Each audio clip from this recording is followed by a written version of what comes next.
Hello Snowy Owls. Today I've come down to the edge of the garden, which is next to a bridge.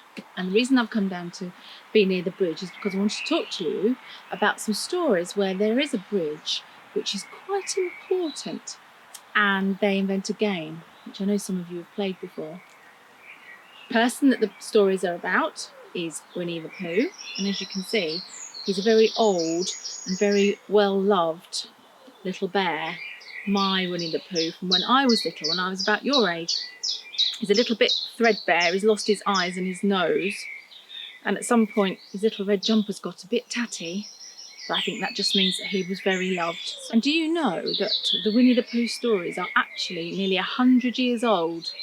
Well, I had Winnie the Pooh stories when I was little, and these are mine, and my son had Winnie the Pooh stories when he was little. They're only about 17 years old, this book. But today I'm going to read a little bit from one of my books, and then I'm going to read a little bit from a very modern Winnie the Pooh story as well. This is how Winnie the Pooh was introduced at the beginning of the very first story. Here is Edward Bear, coming downstairs now, bump, bump, bump, on the back of his head, behind Christopher Robin. It is, as far as he knows, the only way of coming downstairs, but sometimes he feels that there really is another way. If only he could stop bumping for a moment and think of it. And then he feels that perhaps there isn't. Anyway, here he is at the bottom and ready to be introduced to you, Winnie the Pooh. One day, as Pooh was walking towards the wooden bridge which crosses the river, he was trying to make up a piece of poetry about fir cones, because there they were, lying about on each side of him, and he felt singy. So he picked a fir cone up and looked at it and said to himself, "This is a very good fir cone, and something ought to be done with it." But he couldn't think of anything. And then this came into his head suddenly. "Here is a mystery about a little fir tree. Owl says it's his tree, and Kanga says it's her tree." Which doesn't make sense, said Pooh, because Kanga doesn't live in a tree. He had just come to the bridge, and not looking where he was going, he tripped over something, and the fir cone jerked out of his paw into the river. "Bother," said Pooh, as it floated slowly under the bridge, and he went back to get another fir cone which had a rhyme to it.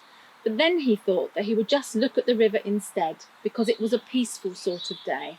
So he lay down and looked at it, and it slipped so slowly away beneath him, and suddenly there was his fir cone slipping away too.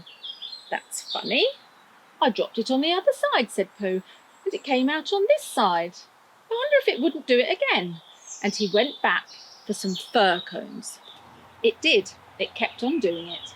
Then he dropped two in at once and leaned over the bridge to see which of them would come out first, and one of them did. But as they were both the same size, he didn't know if it was the one which he wanted to win or the other one. And that was the beginning of the game called Poo Sticks, which Pooh invented, and which he and his friends used to play on the edge of the forest. But they played with sticks instead of fir cones because they were easier to mark. So that's just a little bit of Winnie the Pooh. And I think, as we're so close to the bridge, it would be a good idea to collect some sticks and see if we can have a game of Pooh Sticks. Would you like that, Pooh? I think he would. Let's go. Here we are, down on the bridge. Pooh has chosen a stick and I've chosen a stick, and we've put some ribbon on so that we can see whose is whose.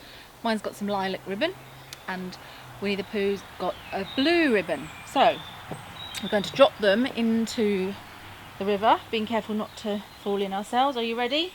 Got to make it fair. There they go. And we've got to go over the other side quickly, see who's come through first.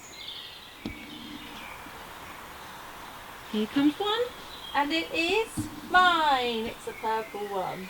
So have a lovely day, Snowy Owls, and we'll see you again tomorrow for another story. Bye.